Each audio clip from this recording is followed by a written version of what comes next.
La vida de Jesucristo y su Santísima Madre, desde el nacimiento de María Santísima hasta la muerte de San José, según las visiones de la beata Ana Catalina de Emmerich. Introducción. Toda ponderación, toda alabanza resulta mísera voz al lado de la solemne grandeza que emana de las contemplaciones de la vida de María, la excepcional doncella predestinada desde la eternidad a ser la madre de la segunda persona de la Santísima Trinidad. Esta es la riqueza de pormenores de sus antepasados, de su natividad, de su mística relación con el Altísimo, que el ánimo se suspende. La vida de nuestro Señor Jesucristo supera, sin embargo, esta maravilla que Dios se ha dignado a revelarnos a través del espíritu de Ana Catalina. Los preludios y la conmoción universal que rodeó el nacimiento de Jesús, su infancia, su juventud, los actos, los milagros y las enseñanzas del Redentor, su adorable pasión y los hechos que antecedieron y sucedieron a su resurrección, incluye numerosos viajes y prodigios no consignados en los evangelios. No pueden ser imaginados ni por espíritus angélicos. Solo Dios pudo revelarlos a los hombres. El abad de Solesmes, don Próspero Granger, al aparecer la versión francesa de estas visiones, publicó un artículo en Le Monde en 1860, donde expresaba: «He dicho que la vida de Jesús me ha parecido aún más extraordinaria que la amarga pasión y la vida de la Virgen, y no dudo que esta idea sea compartida por todos aquellos que piensan en la imposibilidad en que se encontraría cualquier escritor si tuviera que narrar día por día, con igual interés y con la más grande verosimilitud, la vida de una persona, aún concedido que le fuera sumamente amada y grandemente estimada, y que fuera si al mismo tiempo cuidara de ese escrito la más exacta topografía de todos los pueblos y lugares que su héroe recorre, si descubre todas las costumbres, usos y la vestimenta en todos sus detalles, narrando los episodios pequeños y los grandes de tantos caracteres, ricos y variados, de las personas en escena, durante 3 años completos y sin notarse en todo ello ni un rastro, no digo de invención, pero ni siquiera de esfuerzo en la narración de los hechos. ¿Y qué diremos si el ordenador semejante drama es una sencilla campesina del corazón de Europa, sin ninguna idea de las costumbres del Oriente, las cuales, sin apartarse un ápice, describe y pinta, superando el pincel de un artista y la ciencia de un arqueólogo? Y que pensar, finalmente, si el héroe de esta admirable odisea no es otro que el mismo Hijo de Dios, del cual son conocidos los hechos principales por los evangelios, quien, sin embargo, no es mostrado aquí en los menores detalles de su vida escondida, sin que pueda descubrir ni una sola discordancia que pudiera provenir de una débil, humilde y mortal narradora. Los esenios. Los antepasados de Santa Ana fueron esenios. Estos piadosísimos hombres descendían de aquellos sacerdotes que en tiempos de Moisés y Aarón tenían el encargo de llevar el arca de la alianza, los cuales recibieron en tiempos de Isaías y Jeremías ciertas reglas de vida.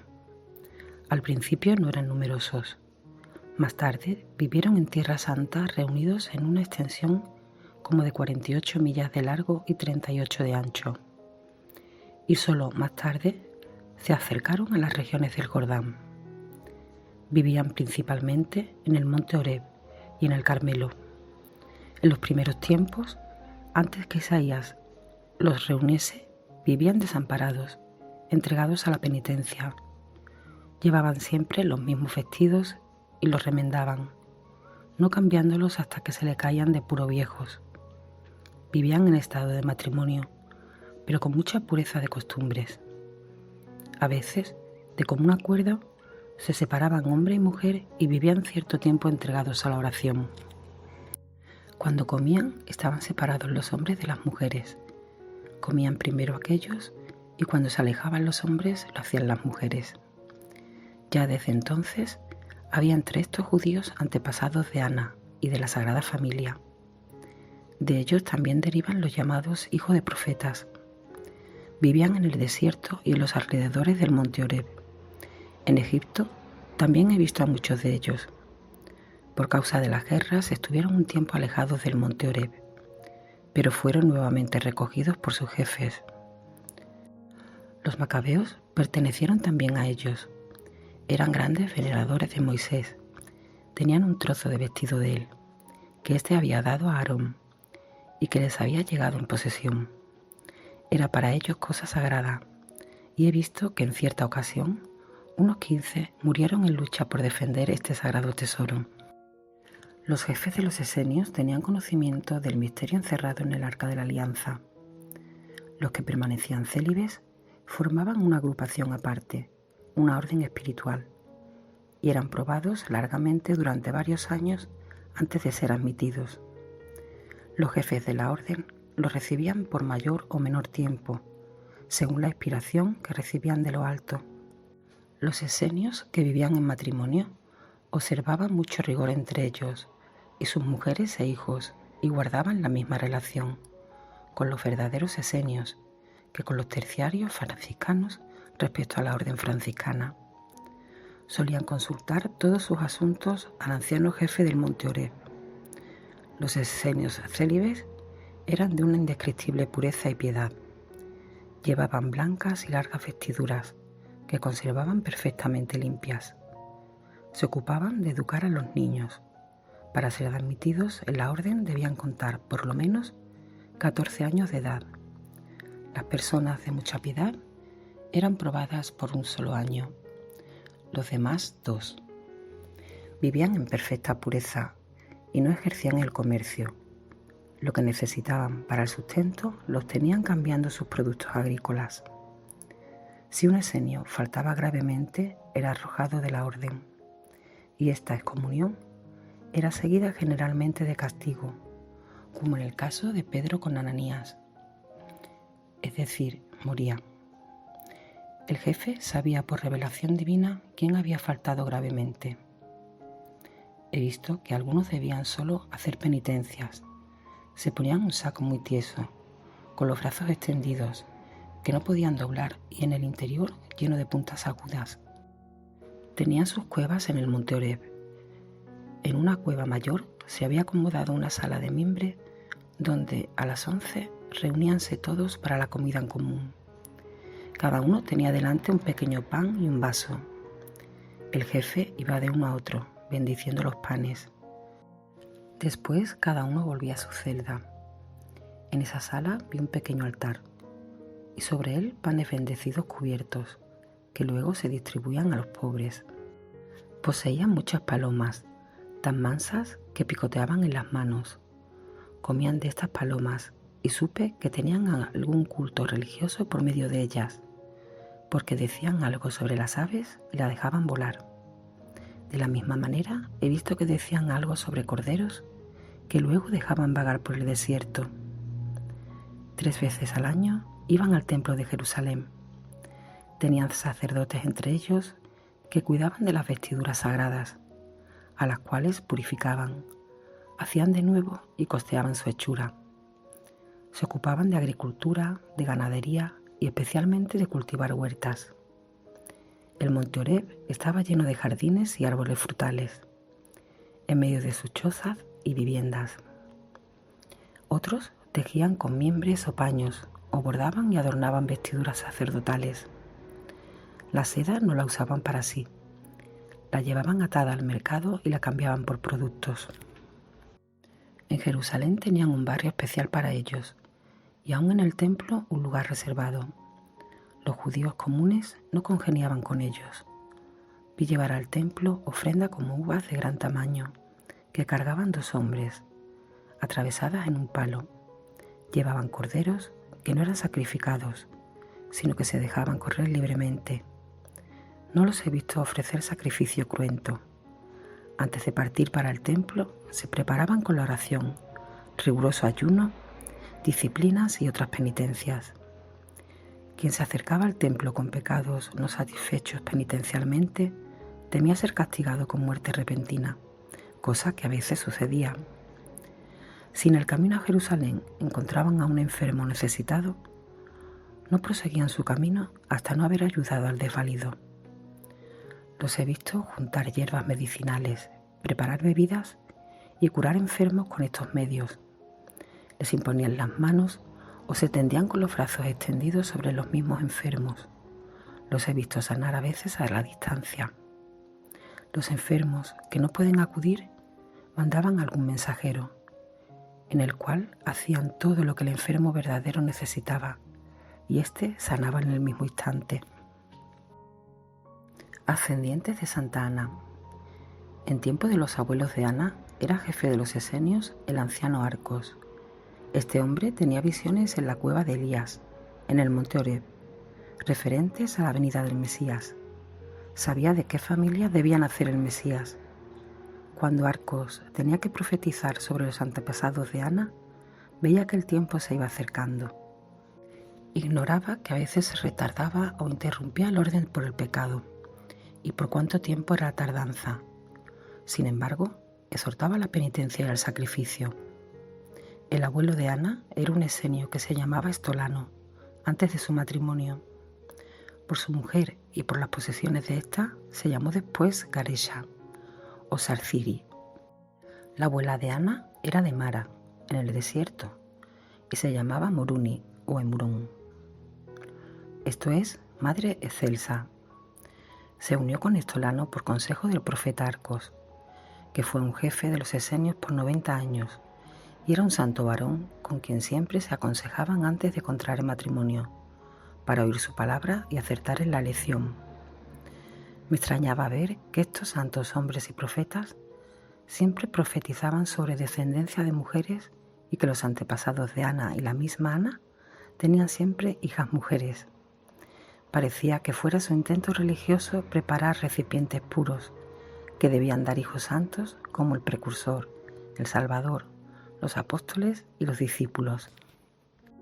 He visto que Emurón, antes de su casamiento, fue a consultar a Arcos.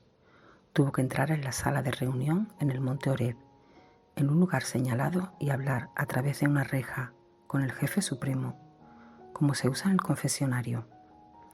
Después se encaminó Arcos por muchos escalones a lo alto del monte Oreb, donde estaba la cueva de Elías. La entrada era pequeña y unas gradas llevaban hacia abajo. La cueva estaba limpia y aseada, y la luz entraba en el interior por una abertura superior. He visto contra la pared un pequeño altar de piedra, y sobre él la vara de Aarón y un cáliz brillante como hecho de piedra preciosa. En este cáliz estaba depositada una parte del sacramento o misterio del Arca de la Alianza. Los esenios habían adquirido este tesoro en ocasión en que el arca había caído en manos de los enemigos. La vara de Aarón estaba guardada en una vaina en forma de arbolito con hojas amarillas alrededor. No podría decir si el arbolito era verdadero o solo un trabajo artístico, como una raíz de Jesé. Cuando rezaba el superior de los esenios por causa de un casamiento, tomaba la vara de Aarón en sus manos. Si la unión se refería a la genealogía de María Virgen, la vara daba un brote y varias floraciones con la señal de la elección.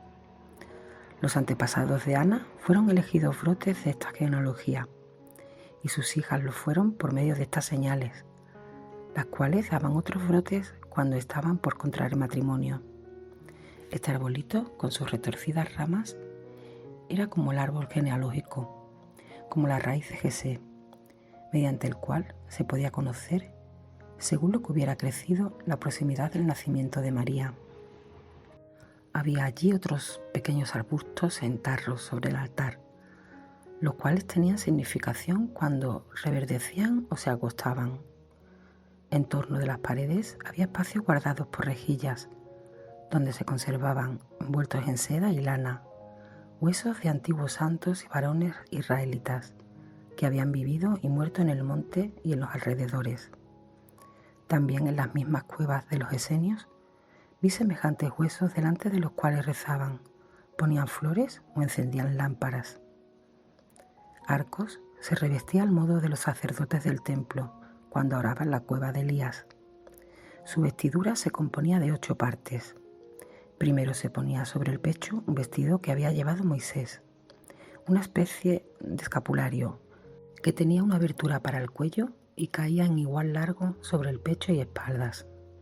Sobre esto se ponía una alba blanca de seda, ceñida con un cíngulo ancho, y una estola cruzada sobre el pecho que le llegaba hasta las rodillas. Luego se ponía una especie de casulla de seda blanca, que por detrás llegaba hasta el suelo, con 2 campanillas en la parte inferior. Sobre el cuello llevaba una especie de corbata tiesa, cerrada por delante con botones. Su larga barba descansaba sobre esta corbata. Por último, se ponía un pequeño manto brillante de seda blanca, que se cerraba por delante con 3 garfios con piedras, sobre las cuales había letras o signos grabados. De ambos hombros colgaba una especie de piedras preciosas en número de 6, algunas también grabadas. En medio de la espalda había un escudo con signos y letras. En el manto se veían flecos, borlas y frutos. En el brazo llevaba un manípulo. La mitra era de seda blanca arrollada a modo de turbante y terminada en un adorno de seda que tenía en la frente una plancha de oro con preciosas piedras. Arcos rezaba postrado o echado sobre el suelo delante del altar. Vi que tuvo una visión en la cual vio que salía de Morún un rosal de 3 ramas. En cada rama había una rosa, y la rosa de la segunda rama estaba señalada con una letra. También vio a un ángel que escribía una letra en la pared. A raíz de esto, declaró Arcos a Morún que debía casarse con el 6.º pretendiente, que tendría una hija, con una señal, que sería un vaso de elección de la cercana promesa. Este 6.º pretendiente era Estolano. No vivieron mucho tiempo en Mara, sino que pasaron a Efrem. He visto también a sus hijas Emerencia e Ismeria consultar al anciano Arcos, el cual les aconsejó el casamiento porque eran ellas también vasos elegidos para la próxima promesa. La mayor, Emerencia, casóse con un levita de nombre Afrás y fue madre de Isabel, madre a su vez de San Juan Bautista. La otra hija de Estolano se llamó Enue. Ismeria fue la segunda hija de Estolano y Emorum. Esta tuvo en su nacimiento la señal que dijo Arcos haber visto en la segunda rosa en su visión de Emorum. Ismeria casó con Liud, de la tribu de Leví. Eran de condición noble y ricos de bienes. Lo he visto esto en la vasta economía de la casa. Tenían mucho ganado, pero todo parecía que lo destinaban para los pobres y no para sí mismos. Vivían en Séforis, a 6 hojas lejos de Nazaret, donde poseían una heredad.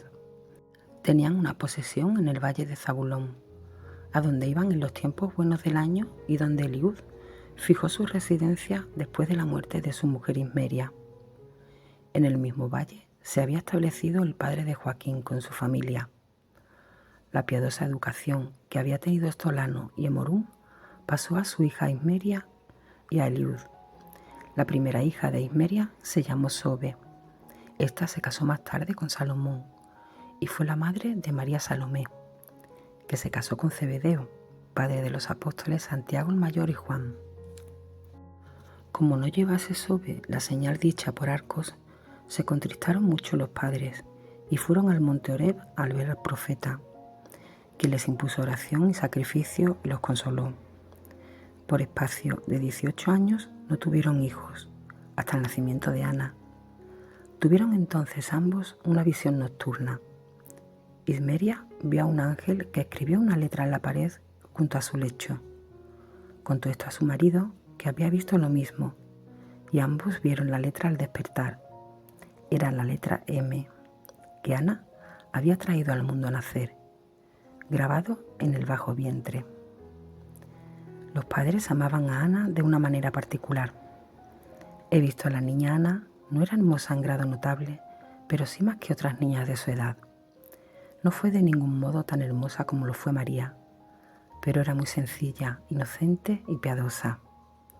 Así la he visto en todo tiempo, como joven, como madre, como anciana.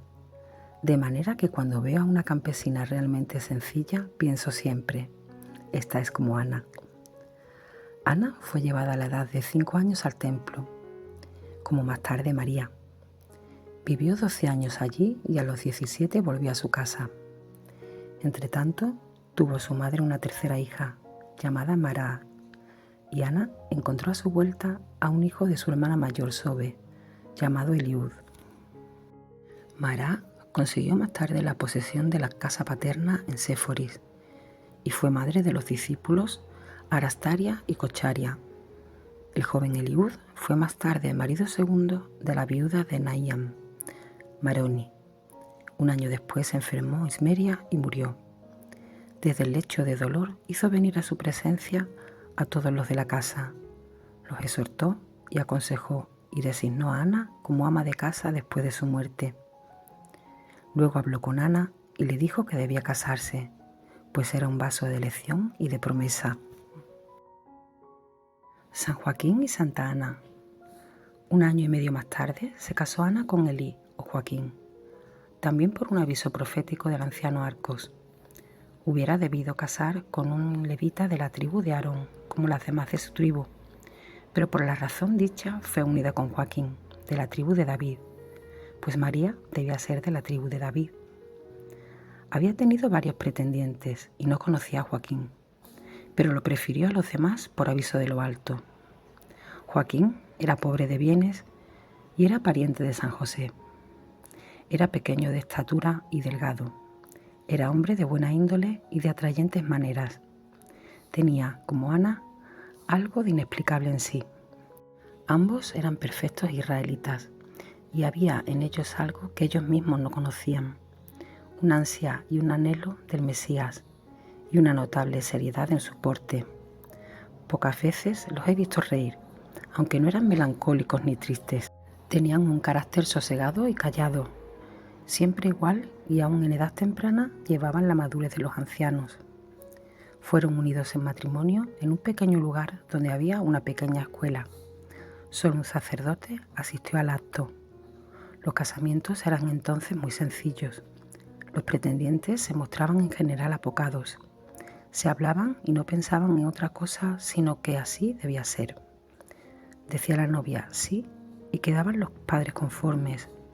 Decía en cambio no, teniendo sus razones, y también quedaban los padres de acuerdo. Primeramente eran los padres quienes arreglaban el asunto. A esto seguíase la conversación en la sinagoga. Los sacerdotes rezaban en el lugar sagrado con los rollos de la ley y los parientes en el lugar acostumbrado. Los novios se hablaban en un lugar aparte sobre las condiciones y sus intenciones. Luego se presentaban a los padres. Estos hablaban con el sacerdote que salía a escucharlos y a los pocos días se efectuaba el casamiento. Joaquín y Ana vivían junto a Eliud, el padre de Ana. Reinaba en su casa la estricta vida y costumbre de los esenios. La casa estaba en Séforis, aunque un tanto apartada, entre un grupo de casas de las cuales era la más grande y notable. Allí vivieron unos 7 años. Los padres de Ana eran más bien ricos. Tenían mucho ganado, hermosos tapices, notable menaje y siervos y siervas. No he visto que cultivasen campos, pero sí que llevaban el ganado al pastoreo. Eran muy piadosos, reservados, caritativos, sencillos y rectos. A menudo partían sus ganados en 3 partes, daban una parte al templo, a donde lo llevaban ellos mismos y que eran recibidos por los encargados del templo. La otra parte la daban a los pobres o a los parientes necesitados, de los cuales he visto que había algunos allí que los arreaban a sus casas. La tercera parte la guardaban para sus necesidades. Vivían muy modestamente y daban con facilidad lo que se les pedía. Por eso yo pensaba en mi niñez. El dar produce riqueza, recibe el doble de lo que da. He visto que esta tercera parte siempre se aumentaba y que muy luego estaban de nuevo con lo que habían regalado y podían partir de nuevo su hacienda entre los demás. Tenían muchos parientes que solían juntarse en las solemnidades del año. No he visto en estas fiestas derroche ni exceso. Daban una parte de la comida a los pobres. No he visto verdaderos banquetes entre ellos. Cuando se encontraban juntos, se sentaban en el suelo entre tapetes, en rueda, y hablaban mucho de Dios, con grandes esperanzas. A veces había entre los parientes gente no tan buena que miraba mal estas conversaciones, y como dirigían los ojos a lo alto y al cielo. Sin embargo, con estos malos ellos se mostraban buenos y les daban el doble. He visto que estos malcriados exigían con tumulto y pretensiones lo que Joaquín y Ana daban de buena voluntad. Si había pobres entre la familia, le daban una oveja o a veces varias. En este lugar tuvo Ana su primera hija, que llamó también María. He visto a Ana llena de alegría por el nacimiento de esta niña. Era una niña muy amable. La he visto crecer robusta y fuerte, pero muy piadosa y mansa. Los padres la querían mucho. Tenían, sin embargo, una inquietud que yo no entendía bien. Les parecía que ella no era la niña prometida, de la visión del profeta, que debían esperar de su unión. Tenían pena y turbación, como si hubiesen faltado en algo contra Dios. Hicieron larga penitencia, vivieron separados uno de otro y aumentaron sus obras de caridad. Así permanecieron en la casa de Eliud unos 7 años. Lo que pude calcular en la edad de la primera niña, cuando terminaron de separarse de sus padres y vivir en el retiro para empezar de nuevo su vida matrimonial y aumentar su piedad para conseguir la bendición de Dios. Tomaron esta resolución en la casa de sus padres y Eliud les preparó las cosas necesarias para el viaje. Los ganados eran divididos separando los bueyes, asnos y ovejas. Estos animales me parecían más grandes que los de nuestro país. Sobre los asnos y bueyes fueron cargados utensilios, recipientes y vestidos. Estas gentes eran tan diestras en encargarlos como los animales en recibir la carga que les ponían. Nosotros no somos tan capaces de cargar mercancías sobre carros como eran diestros estos en cargar a sus animales. Tenían hermoso homenaje. Todos sus utensilios eran mejores y más artísticos que los nuestros. Delicados jarrones de formas elegantes, sobre los cuales habían lindos grabados. Eran empaquetados, llenándolos con musgo y envueltos diestramente. Luego eran sujetados con una correa y colgados del lomo de los animales.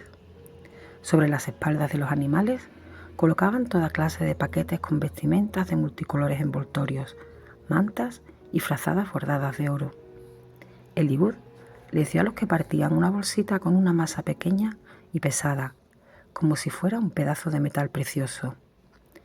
Cuando todo estuvo en orden, acudieron siervos y siervas a reforzar la comitiva y arreaban los animales cargados delante de sí hacia la nueva vivienda, la cual se encontraba a 5 o 6 horas de camino. La casa estaba situada en una colina entre el valle de Nazaret y el de Zabulón. Una avenida de laberintos bordeaba el camino hasta el lugar. Delante de la casa había un patio cerrado cuyo suelo estaba formado por una roca desnuda, rodeado por un muro de poca altura, hecho de peña viva. Detrás de este muro, por encima de él, había un seto vivo.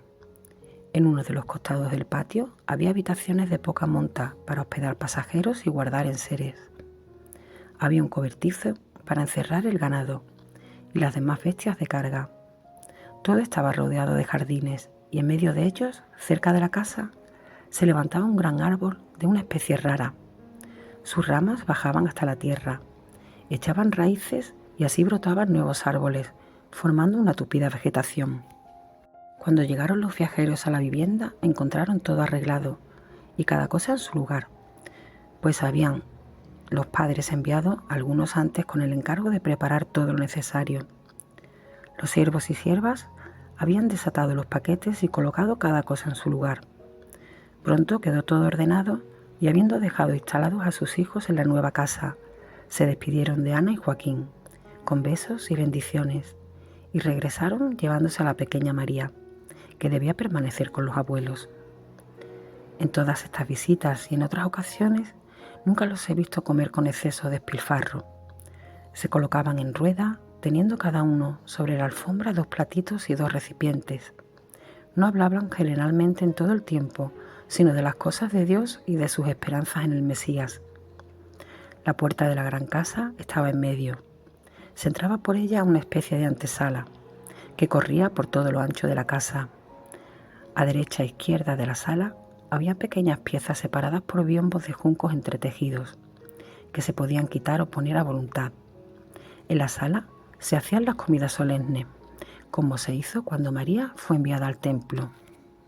Desde entonces comenzaron una vida completamente nueva, queriendo sacrificar a Dios todo su pasado y haciendo como si por primera vez estuvieran reunidos. Se empeñaron desde ese instante, por medio de una vida agradable a Dios, en hacer descender sobre ellos la bendición, que era el único objeto de sus ardientes deseos.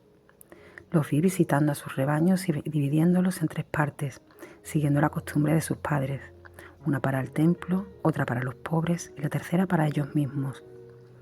Al templo enviaban la mejor parte. Los pobres recibían un buen tercio y la parte menos buena la reservaban para sí. Como la casa era amplia, vivían y dormían en pequeñas habitaciones separadas, donde era posible verlos a menudo en oración, cada uno por su lado, con gran devoción y fervor. Los vi vivir así durante largo tiempo. Daban muchas limosnas y cada vez que repartían sus bienes y sus rebaños, estos se multiplicaban de nuevo rápidamente. Vivían con modestia en medio de sacrificios y renunciamientos. Los he visto vestir ropas de penitencia cuando rezaban, y varias veces vi a Joaquín, mientras visitaba sus rebaños en lugares apartados, orar a Dios en la pradera. En esta vida penitente preservaron 19 años después del nacimiento de su primera hija, María. Anhelando ardientemente la bendición prometida, y su tristeza era cada día mayor. Pude ver también a algunos hombres perversos acercarse a ellos y ofenderlos, diciéndoles que debían ser muy malos para no poder tener hijos, que la niña devuelta a los padres de Ana no era suya, que Ana era estéril y que aquella niña era un engaño forjado por ella, que si así no fuera, la tendrían a su lado, y otras muchas cosas más. Estas detracciones aumentaron el abatimiento de Joaquín y de Ana. Tenía ésta la firme convicción interior de que se acercaba el advenimiento del Mesías y que ella pertenecía a la familia dentro de la cual debía encarnarse el Redentor. Oraba pidiendo con ansia el cumplimiento de la promesa y seguía aspirando, como Joaquín, hacia una pureza de vida cada vez más perfecta. La vergüenza de su esterilidad la afligía profundamente, no pudiendo mostrarse en la sinagoga sin recibir ofensas. Joaquín, a pesar de ser pequeño y delgado, era de constitución robusta. Ana tampoco era grande y su complexión delicada. La pena la consumía de tal manera que sus mejillas estaban descarnadas, aunque bastante subidas de color. De tanto en tanto conducían sus rebaños al templo o a las casas de los pobres para darles la parte que le correspondía en el reparto, disminuyendo cada vez más la parte que solían reservarse para ellos mismos. Hasta aquí el podcast de hoy. Para el siguiente os sigo narrando la Santa Inmaculada Concepción de María, para que no se hagan muy largos los audios. Espero que os guste, espero que se suscribáis al canal, activéis la campanita con las notificaciones para que os lleguen todos los capítulos y espero vuestros comentarios. Bendiciones.